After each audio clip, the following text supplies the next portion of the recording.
எத்தனையோ யோக ரகசியங்கள், எத்தனையோ தத்துவார்த்தங்கள், அம்பாளுடைய உபாசனை என்று சொல்லக்கூடிய ஸ்ரீவித்யா மார்க்கத்தை காண்பிக்கக்கூடிய எத்தனையோ விஷயங்கள், இது அத்தனையும் எளிமையான அந்த 9 பாடல்கள் மட்டுமே நிறைந்த அந்த தமிழ் நூலுக்குள் உண்டு என்று சொன்னால் நமக்கு மிகவும் வியப்பாக இருக்கும். அகஸ்திய மகரிஷிகள் என்ற உயர்ந்த சிஷ்யரும் ஹயக்ரீவ பெருமான் என்ற உயர்ந்த குருவும் சந்தித்து கொண்ட போது அகஸ்தியர் ஹயக்ரீவரிடம் அம்பாளை பற்றி எனக்கு இன்னும் சொல்ல வேண்டும், சகஸ்ரநாமத்தை சொல்லிவிட்டீர்கள், அதைவிட ரகசியமாக எதுவும் இருந்தால் அதையும் எனக்கு சொல்ல வேண்டும் என்று சொல்கிறார். அப்படி அவர் கேட்டபோது ஹயக்ரீவ பெருமான் லலிதாம்பிகையை குறித்திருக்கக்கூடிய மிகவும் ரகசியமான ஒரு துதி, லலிதாம்பிகையுடைய திரிசதி, லலிதா சகஸ்ரநாமத்தையும் லலிதா திரிசதியையும் நாம் எந்த அளவிற்கு பாராயணம் செய்ய வேண்டும் என்று விரும்புகிறோமோ, ஆனால் என்றால் அதை பாராயணம் செய்ய முடியவில்லை. சகஸ்ரநாமம் எப்படி பாராயணம் செய்ய வேண்டும்? திரிசதி மந்திரபூர்வமாக இருக்கிறதாமே, அந்த மந்திரங்கள் தெரியாமல் திரிசதியை பாராயணம் செய்யலாமா என்றெல்லாம் ஐயம் இருந்தால் அந்த ஐயங்கள் தேவையே இல்லை. லலிதா சகஸ்ரநாமத்தையும் திரிசதியையும் பாராயணம் செய்தால் என்ன பலன் கிடைக்குமோ அந்த பலன் எளிமையான தமிழில் இருக்கக்கூடிய லலிதா நவரத்ன மாலையை பாராயணம் செய்தாலும் கிடைக்கும்.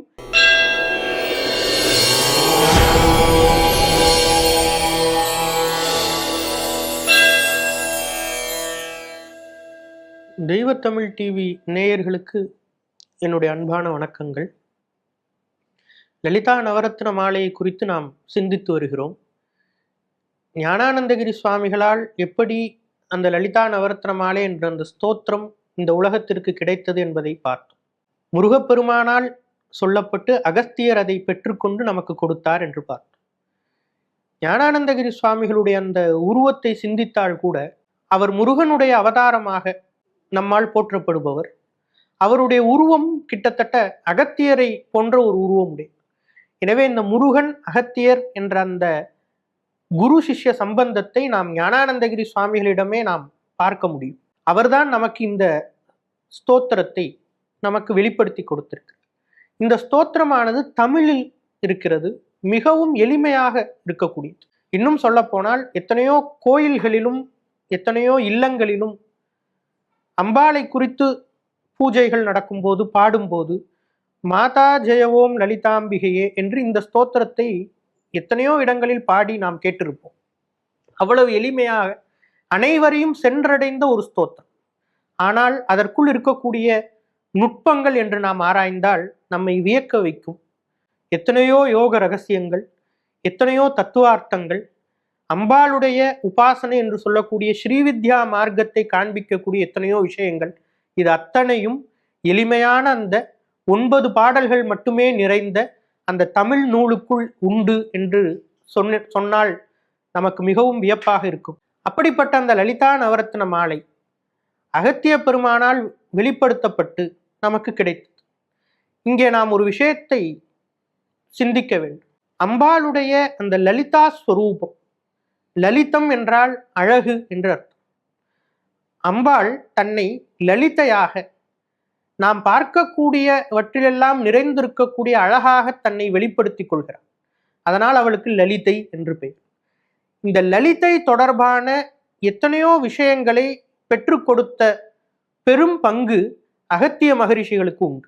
உதாரணத்திற்கு பிரம்மாண்ட புராணத்தில் அம்பாளுடைய லலிதாம்பிகையினுடைய சரித்திரம் வருகிறது. அதற்கு லலிதோபாக்கியானம் என்று பெயர். லலிதையினுடைய சரித்திரத்தை, லலிதை எப்படி தோன்றினாள், அவள் எப்படி அசுரர்களை சம்ஹாரம் செய்தாள், அவள் எப்படி தேவர்களை காப்பாற்றினாள், நாம் எப்படி அவளை வழிபட வேண்டும் என்பதையெல்லாம் சொல்லக்கூடியது லலிதோபாக்கியானம். இந்த லலிதோபாக்கியானத்தை ஹயக்ரீவ பெருமானிடமிருந்து, ஸ்ரீமன் நாராயணனுடைய அவதாரமான ஹயக்ரீவரிடமிருந்து அகஸ்திய மகரிஷிகள் உபதேசமாக பெற்று நமக்கு கொடுத்திருக்கிறார். அவ்வாறு அவர்கள் உபதேசம் பெற்ற இடம் இன்றைக்கும் காஞ்சிபுரத்திற்கு பக்கத்தில் உபனிஷத் பிரம்மேந்திர மடம் என்ற ஒரு மடமாக இருக்கிறது. அந்த இடத்திற்கு சென்று நாம் தரிசித்தால் அங்கேதான் ஹயக்ரீவரும் அகஸ்தியரும் அம்பாளை குறித்து உரையாடிய இடம். அந்த இடத்தை நாம் அங்கே தரிசிக்கலாம். அப்படி அகஸ்திய மகரிஷிகள் ஹயக்ரீவ பெருமானிடமிருந்து லலிதோபாக்கியானத்தை கேட்டு அதற்கு பின்பு அம்பாளை ஆராதிக்க வேண்டிய ஸ்தோத்திரத்தை பற்றி கேட்கிறார். மக்கள் எதை சொல்லி அம்பாளை ஆராதிக்க வேண்டும்? அம்பாளுடைய பெருமையை எனக்கு ஸ்தோத்திரமாக கூறுங்கள், அம்பாளுடைய பெருமை எனக்கு ஒரு துதி வடிவில் சொல்லுங்கள் என்று சொல்லும் போது ஹயக்ரீவ பெருமான் அகஸ்திய மகரிஷிகளுக்கு லலிதா சகஸ்ரநாமத்தை போதிக்கிறார். அந்த லலிதா சகஸ்ரநாமத்தை பெற்றுக்கொண்ட அகஸ்திய மகரிஷிகள் இன்னும் ஒருபடி மேலே போய், நாம் ஒரு உயர்ந்த ஆசிரியரின் முன் அமர்ந்திருக்கும் போது நம்முடைய கேள்வி ஞானம் கூடிக்கொண்டே போகும். அவர் சொல்ல சொல்ல நாம் இதற்கு பின் சொல்லுங்கள், இதற்கு பின் சொல்லுங்கள், இதைவிட இன்னும் நுட்பமாக சொல்லுங்கள் என்று கேட்டுக்கொண்டே இருப்போம். அவ்வகையில் அகஸ்திய மகரிஷிகள் என்ற உயர்ந்த சிஷ்யரும் ஹயக்ரீவ பெருமான் என்ற உயர்ந்த குருவும் சந்தித்து கொண்ட போது அகஸ்தியர் ஹயக்ரீவரிடம் அம்பாளை பற்றி எனக்கு இன்னும் சொல்ல வேண்டும், இன்னும் சொல்ல வேண்டும், சகஸ்ரநாமத்தை சொல்லிவிட்டீர்கள், அதைவிட ரகசியமாக எதுவும் இருந்தால் அதையும் எனக்கு சொல்ல வேண்டும் என்று சொல்கிறார். அப்படி அவர் கேட்டபோது ஹயக்ரீவ பெருமான் லலிதாம்பிகையை குறித்திருக்கக்கூடிய மிகவும் ரகசியமான ஒரு துதி, லலிதாம்பிகையுடைய திரிஷதி, அம்பாளுடைய பஞ்சதசாட்சரி மந்திரத்தை தன்னுள் கொண்டிருக்கக்கூடிய 300 நாமங்கள், அந்த 300 நாமங்களை அகத்திய பெருமானுக்கு உபதேசிக்க வேண்டும் என்று ஹயக்ரீவருக்கு தோன்றினாலும் அதை நாம் செய்யலாமா என்று ஒரு எண்ணம் எழுகிறது.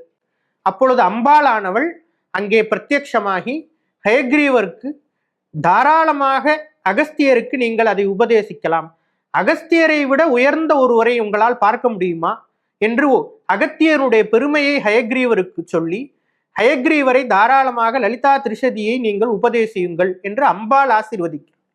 அதில் ஒரு சுவையான ஒரு விஷயம் உண்டு.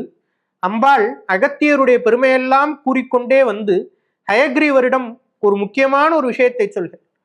அவர் இவ்வளவு பெருமை வாய்ந்தவர் என்று எவ்வளவோ பெருமையை சொன்ன அம்பிகை கடைசியில் அவர் லோபாமுத்ரா தேவியுடைய கணவர், அதனாலேயே நீங்கள் தாராளமாக உபதேசிக்கலாம் என்று சொல்லும் போது லோபாமுத்ரா தேவியினுடைய அந்த பெருமை நமக்கு இங்கே தெரிகிறது. லோபாமுத்ரா தேவி அகஸ்திய மகரிஷிகளுடைய பத்னி என்பது நமக்கு தெரியும். அவள் சாக்ஷாத் அம்பாளுடைய ஸ்வரூபம். அப்படி என்றால் அகத்திய மகரிஷிகள் சாக்ஷாத் சிவஸ்வரூபம். நாராயணனாக வந்த ஹயக்ரீவ உருவத்தில் வந்த நாராயணர் சிவசக்தி ஸ்வரூபமாக இருக்கக்கூடிய அகத்தியருக்கும் லோபாமுத்ரா தேவிக்கும் அருள் செய்து இந்த லலிதாம்பிகையினுடைய சரித்திரத்தையும் சகஸ்ரநாமத்தையும் திரிஷதியையும் கொடுத்திருக்கு. இது சம்ஸ்கிருதத்தில் பிரம்மாண்ட புராணத்தில் இருக்கக்கூடிய விஷயம். நாம் அப்படியே தென்மொழியாகிய தமிழ் மொழிக்கு வந்தால் இங்கும் லலிதையை பற்றிய விஷயங்களை அகத்திய பெருமான் தான் நமக்கு வாங்கி கொடுத்திருக்கிறார். அதுவும் ஹயக்ரீவரிடமிருந்து எப்படி சம்ஸ்கிருதத்தில் வாங்கி கொடுத்தாரோ அதுபோல தமிழ் கடவுளாக விளங்கக்கூடிய முருகப்பெருமானிடமிருந்து லலிதா தேவியினுடைய உயர்ந்த ஒரு ஸ்தோத்திரத்தை, தமிழில் இருக்கக்கூடிய ஒரு ஸ்தோத்திரத்தை அகத்திய பெருமான் நமக்கு பெற்றுக் கொடுத்திருக்கிறார். அதுதான் லலிதா நவரத்ன மாலை. அந்த லலிதா நவரத்ன மாலையுடைய பெருமை, லலிதா சகஸ்ரநாமத்தையும் லலிதா திரிஷதியையும் நாம் எந்த அளவிற்கு பாராயணம் செய்ய வேண்டும் என்று விரும்புகிறோமோ, ஆனால் என்றால் அதை பாராயணம் செய்ய முடியவில்லை. சகஸ்ரநாமம் எப்படி பாராயணம் செய்ய வேண்டும்? திரிஷதி மந்திரபூர்வமாக இருக்கிறதாமே, அந்த மந்திரங்கள் தெரியாமல் திரிஷதியை பாராயணம் செய்யலாமா என்றெல்லாம் ஐயம் இருந்தால் அந்த ஐயங்கள் தேவையே இல்லை. லலிதா சகஸ்ரநாமத்தையும் திரிஷதியையும் பாராயணம் செய்தால் என்ன பலன் கிடைக்குமோ அந்த பலன் எளிமையான தமிழில் இருக்கக்கூடிய லலிதா நவரத்ன மாலையை பாராயணம் செய்தாலும் கிடைக்கும்.